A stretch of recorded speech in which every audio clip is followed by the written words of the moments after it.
अरावली पर विपक्ष के हंगामे, आम लोगों की जनभावना और आक्रोश, साथ ही पर्यावरणविदों की चिंता के बाद एक बार फिर सुप्रीम कोर्ट ने नए फैसले लिए। नए फैसले क्या लिए? उन्होंने अपने पुराने जो फैसले थे उस पर रोक लगा दी है। दरअसल अरावली पहाड़ियों की बदली हुई परिभाषा से जुड़ी चिंताओं और विवादों के बाद सुप्रीम कोर्ट ने स्वतः संज्ञान लिया, यानी कि मामले में खुद ही सुप्रीम कोर्ट ने इस मामले पर सुनवाई की और सोमवार यानी 29 दिसंबर को अरावली पहाड़ियों की परिभाषा में बदलाव से जुड़े अपने पहले के निर्देशों पर खुद रोक लगा दी। कोर्ट ने चिंता जताई कि एक्सपर्ट कमेटी की रिपोर्ट और कोर्ट की टिप्पणियों को गलत समझा जा रहा है। सुप्रीम कोर्ट ने अब क्या कहा, समझिए, जिसको लेकर न सिर्फ राजस्थान बल्कि दिल्ली, हरियाणा और गुजरात में अरावली के मुद्दों पर विपक्ष में खुशी की लहर होगी। पर्यावरण के लिए लड़ रहे हर एक सिपाही के लिए जानना अब जरूरी है। Chief justice of India Suryakant, justice JK. Maheshwari और जस्टिस ए.जी. मसीह की बेंच ने कहा कि रिपोर्ट या कोर्ट के निर्देशों को लागू करने से पहले और ज़्यादा स्पष्टीकरण की जरूरत है। बता दें, स्वतः संज्ञान मामले पर 21 जनवरी को जवाब देने के लिए नोटिस जारी किया गया था। कोर्ट ने कहा, हमारा मानना है कि कमेटी की सिफारिश और इस कोर्ट के निर्देशों पर रोक लगाना जरूरी है। कमेटी के गठन तक रोक जारी रहेगी। कोर्ट ने कहा कि लागू करने से पहले निश्चित मार्गदर्शन देने के लिए एक निष्पक्ष, तटस्थ और स्वतंत्र विशेषज्ञ की राय पर विचार किया जाना चाहिए। इसने इस बात की जांच करने की जरूरत बताई कि क्या अरावली पहाड़ियों पर्वतमालाओं की परिभाषा ने एक संरचनात्मक विरोधाभास पैदा किया।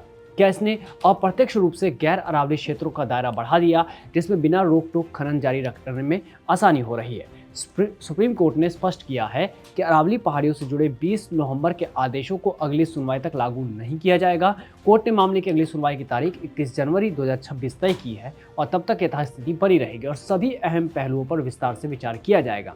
सुप्रीम कोर्ट ने अरावली रेंज की परिभाषा को लेकर गंभीर चिंता भी जताई और केंद्र से कई तकनीकी सवालों पर जवाब भी मांगा है। कोर्ट ने कहा कि 20 नवंबर के आदेश को लागू करने से पहले एक निष्पक्ष और स्वतंत्र समीक्षा जरूरी है। इसके लिए डोमेन एक्सपर्ट्स की हाई पावर्ड कमेटी गठित होगी, जो खनन के पर्यावरणीय असर, परिभाषा की सीमा और संरक्षण की निरंतरता से जैसे मुद्दों की जांच करेगी और अगली सुनवाई 21 जनवरी 2026 को होगी, जैसा कि हमने पहले बताया।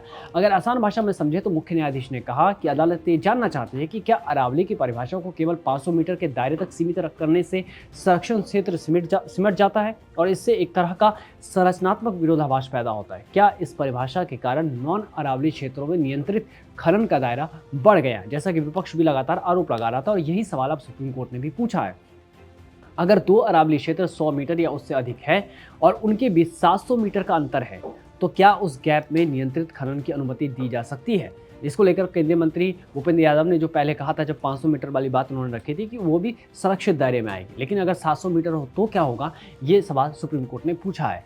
अगर नियमों में कोई बड़ा नियामक खालीपन सामने आता है तो क्या अरावली पर्वत श्रृंखला की संरचनात्मक मजबूती बनाए रखने के लिए एक व्यापक आकलन जरूरी होगा। ये तमाम सवाल सुप्रीम कोर्ट ने पूछे हैं। इसके साथ ही बेंच ने कुछ खास चिंताओं को भी उठाया जिनकी जांच की जरूरत है, जिसमें ये शामिल है कि क्या पहाड़ियों के बीच 500 मीटर के गैप में नियंत्रित खनन की अनुमति दी जाएगी। अगर हाँ, तो सुनिश्चित करने के लिए किन सटीक संरचनात्मक मापदंडों का उपयोग किया जाएगा कि पारिस्थितिकी निरंतरता से समझौता ना हो, यानी कि जो वहाँ जीव जंतु रहते हैं उनसे समझौता ना हो। कोर्ट ने कहा कि यह तय किया जाना चाहिए कि क्या ये चिंता है कि 12,081 पहाड़ियों में से केवल 1,048 ही 100 मीटर की ऊंचाई की सीमा को पूरा करता है, तथ्यात्मक और वैज्ञानिक रूप से सही है, और क्या भूवैज्ञानिक जांच जरूरी है। कोर्ट ने इस मामले में नोटिस जारी करते हुए भारत के अटॉर्नी जनरल आर वेंकटरमणी और सीनियर एडवोकेट पीएस परमेश्वर से प्रस्तावित कमेटी की संरचना सहित मामले में कोर्ट की मदद करने का अनुरोध किया। सुनवाई के दौरान सॉलिसिटर जनरल ने कोर्ट में को ये भी बताया कि राज्यों को नोटिस जारी किए गए, जिसमें निर्देश दिया गया कि आगे कोई खनन गतिविधि न की जाए। बता दें कि पहले के फैसले में सुप्रीम कोर्ट ने अरावली पहाड़ियों और पर्वतमालाओं की एक जैसी परिभाषा को मंजूरी दी थी।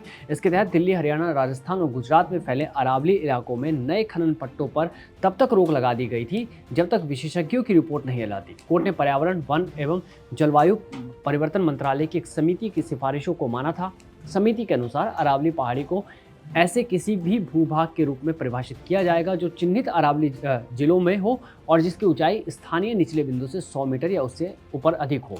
इस परिभाषा के बाद ही सारा विवाद शुरू हुआ और अब सुप्रीम कोर्ट ने अपने ही आदेश पर रोक लगा दी है। हालांकि अब सबकी नजरें 21 जनवरी पर टिकी है। देखना होगा कि इस मामले में अब सुप्रीम कोर्ट क्या फैसला सुनाता है। अगर आप इस चैनल पर नए हैं तो चैनल को सब्सक्राइब करना ना भूलें।